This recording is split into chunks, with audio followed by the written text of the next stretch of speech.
নমস্কাৰ এই মুহূৰ্তত দিবলৈ লৈছো আজিৰ সন্ধিয়াৰ বহুকেইটা গুৰুত্বপূৰ্ণ খবৰ। আজি হৈছে 25 জুলাই।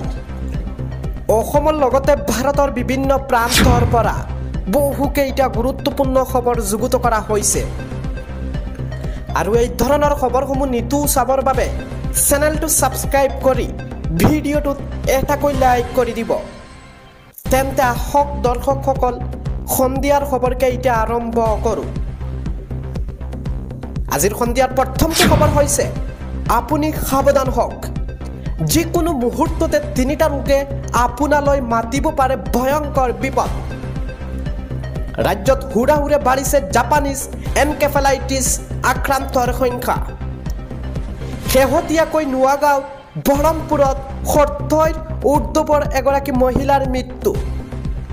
সমানে দিনক দিনে বৃদ্ধি হৈছে ডেংগু মেলেৰিয়াত আক্ৰান্তৰ সংখ্যা।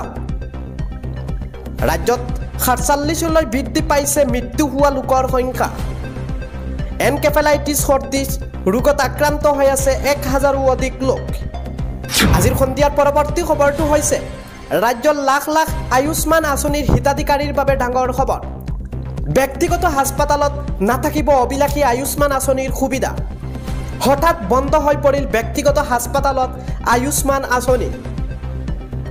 কোনো জাননী নিদিয়াকৈ চৰকাৰে বন্ধ কৰিছে আয়ুষ্মান আঁচনি। আয়ুষ্মান আঁচনিৰ অধীনত আছিল 5 লাখ টকা পৰ্যন্ত বিনামূলীয়া সেৱা। আপুনি কমেণ্ট ছেকশ্যনত মতামত জনাওক কোনখন জিলাৰ পৰা আপুনি ভিডিঅ'টো চাই আছে, লগতে আপোনাৰো বিশেষ এই আয়ুষ্মান কাৰ্ডখন আছিল নে নাই আপুনি কমেণ্ট যোগে মতামত জনাব। কিয়নো ৰাজ্যৰ ব্যক্তিগত হাস্পাতালত চিকিৎসাধীন দুখীয়া ৰোগীৰ বাবদ বা যিসকল দুখীয়া ৰোগী আছিল সেইসকলৰ মাজত লাগিল এতিয়াৰ পৰা হাহাকাৰ অৱস্থা। ৰাজ্যৰ ব্যক্তিগত হাস্পাতালত চিকিৎসাধীন দুখীয়া ৰোগীৰ বাবে লাগিছে হাহাকাৰ অৱস্থা। লোৱাৰ আছাম হাস্পাতালত ৰোগীৰ মাজত লাগিছে বিশেষকৈ হাহাকাৰ অৱস্থা। আয়ুষ্মান আঁচনিৰ সুবিধা নাপাব বুলি ঘোষণা কৰিছে হাস্পাতাল কৰ্তৃপক্ষই। বঙাইগাঁও লোৱাৰ আছাম হাস্পাতালত হাহাকাৰ অৱস্থা। আয়ুষ্মান আঁচনিৰ অধীনত চিকিৎসা লৈ আছিল 10 গৰাকী ৰোগীয়ে আৰু ভৰ্তি হৈ থকা 10 গৰাকী ৰোগীৰ পৰিয়ালৰ মাজত লাগিছে হাহাকাৰ পৰিস্থিতি। ধন আদায় দিব নোৱাৰাৰ বাবে আয়ুষ্মান বন্ধ কৰাৰ অভিযোগ। ব্যক্তিগত বহু হাস্পাতালত দিবলৈ আছে কোটি কোটি টকা। পৰৱৰ্তী খবৰটো হৈছে মোদী চৰকাৰৰ বিৰুদ্ধে কৃষকৰ বিদ্ৰোহী ঘোষণা। 15 আগষ্টৰ দিনাই দেশজুৰি প্ৰতিবাদ কৰিব কৃষকে। 16 আগষ্টত হ'ব ট্ৰেক্টৰ ৰেলী। 1 আগষ্টত বিজেপিৰ বিৰুদ্ধে দেশৰ প্ৰতিটো প্ৰান্তত কৃষকৰ প্ৰতিবাদ। MSPৰ দাবীত কৃষকে কৰিব এই আন্দোলন। 12টাকৈ কৃষক সংগঠনে সাক্ষাৎ ৰাহুল গান্ধীক। কংগ্ৰেছৰো সমৰ্থন এই প্ৰতিবাদকাৰী কাৰ্যসূচীলৈ। আমি পুনৰবাৰ জনাই আছো মোদী চৰকাৰৰ বিৰুদ্ধে কৃষকৰ বিদ্ৰোহী আগ্ৰহী অৰ্থাৎ আন্দোলন। 15 আগষ্টৰ দিনাই দেশজুৰি প্ৰতিবাদ কৰিব প্ৰতিজন কৃষকে। আগবাঢ়িছো সন্ধিয়াৰ পৰৱৰ্তী খবৰটোলৈ। গুৱাহাটীৰ পানীখাইটিত ভয়ংকৰ অঘটন। ব্ৰহ্মপুত্ৰৰ বুকুত জাপ দিলে মঠগৰীয়া যুৱকে। হাতীখিলা মন্দিৰৰ সমীপত সংঘটিত হৈছে এই ঘটনা। নৈৰ পাৰত উদ্ধাৰ হৈছে যুৱকজনৰ স্কুটি আৰু চেণ্ডেল। নিৰুদ্দেশ যুৱকজনৰ নাম হৈছে বিকাশ বৰ্মন। পিতৃ মাতৃৰ অজ্ঞাতে যুৱকজনে বেংকৰ পৰা উলিয়াইছিল বহুত ধন। আৰু এই সন্দৰ্ভত পৰিয়ালৰ অৱগত হোৱাৰ পিছত এই সিদ্ধান্ত লোৱাৰ সন্দেহ কৰিছে লোকে। SDRF বাহিনীৰ উপস্থিত হৈ যুৱকজনক সন্ধানত চলাইছে অভিযান। আৰু ঘটনাস্থান হৈছে গুৱাহাটীৰ পানীখাইটিত। আগবাঢ়িছো পৰৱৰ্তী খবৰটোলৈ। এই আসুৰত যে আমাৰ পশ্চিম জাৰণিৰ গৰেজুৰি নীতিপাৰা উলমাৰী জাৰণিলৈকে এই লেহেমা বৰষুণৰ ফলত কৃত্ৰিম বন্যাৰ এটা পানী জমা হৈ আমাৰ হাজাৰ হাজাৰ বিঘা মাটি নষ্ট কৰি আছে বা পানীৰ ফলত ডুব খাই আছে।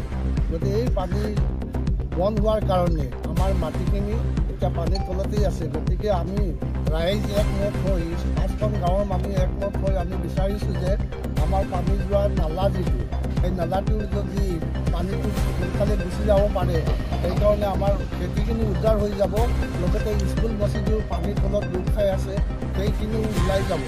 গতিকে এই ৰাস্তাত এই পানী যোৱা ৰাস্তাত এখন ঘৰৰ মানুহে এই মেইন ৰাস্তাটোত মাটি কাটি পানী যোৱা ৰাস্তাটো বন্ধ কৰি দিছে।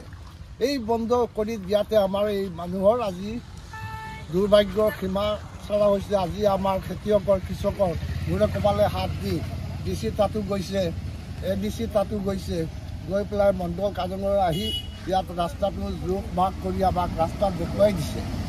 এইটো আপোনালোকৰ চৰকাৰী ৰাস্তা, এই ৰাস্তাটো বন্ধ হৈ যোৱাৰ কাৰণে আমি আজি এই বিপদৰ সন্মুখীন হ'বলগীয়া হ'ল।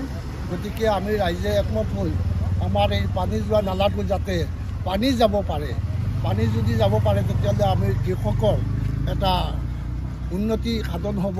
পানী যদি গুচি যায় সোনকালে আমি এই ৰাইজ আমি পৰিত্ৰাণ পাম। এইটোৱেই আমাৰ মেইন উদ্দেশ্য। ৰাতিপুৱা আৰক্ষীও আহিছে, আহি পেলাই কৈছে যে আপোনালোকে চিঅ'ৰ তাত যাওক, চিঅ'ই যদি আমাক অৰ্ডাৰ দিয়ে তেনেহ'লে আমিও থাকিম, আপোনালোকে ৰাইজৰ পানীৰ কেনেকৈ সুবিধা কৰি দিব লাগে আমি দিম। অৰ্ডাৰটো দুদিন পূৰ্বে আপোনালোকৰ সন্মুখত দিছে। অৰ্ডাৰটো দুদিন পূৰ্বে আমি DC তাত গৈছিলোঁ। DC তাত যোৱাৰ পিছত DC ছাৰে লিখিত চিঅ'ৰ তাত পঠাই দিছিলে। চিঅ'ও আহিছে, মণ্ডলো আহিছে, আহি পেলাই আমাক ৰাস্তাটো জোখমাখ কৰি দিছে। কিন্তু আমি কৃষক মানুহ, আমি ক'ত যাম, কাৰ তাত যাম? য'ত যাব লাগে তাত গৈ আছোঁ, য'ত যাব লাগে তাত গৈ আছোঁ। আমি হাৰাশাস্তি ভুগি আছোঁ, আমাৰ এতিয়া উপায় নাই। গতিকে আপোনালোকে আমি ৰাইজে একমত হৈ এইটো আমি পানী যোৱা নালাটো যদি আমাৰ ক্লিয়াৰ হৈ যায় তেতিয়াহ'লে আমাৰ কোনো অসুবিধা নাই। আমাৰ এতিয়াও বৰ্তমানে চিঅ' অফিচৰ মানুহ আহিছে, আহি পেলাই এতিয়া মাপজোখ কৰি আছে। এতিয়া যদি মাপজোখ কৰোঁতে যদি এদিন দুদিন তিনিদিন যদি গুচি যায়, আমাৰ খেতি বাতি চব নষ্ট হৈ আছে। আমি কি কৰিম, উপায় নাই আমাৰ। তাতে আমাৰ বানপানী নে কৃত্ৰিম বানপানী? এইটো কৃত্ৰিম বানপানী, কৃত্ৰিম বানপানীৰ ফলত আমাৰ এই অৱস্থা। এতিয়া কি ক'ব আপুনি?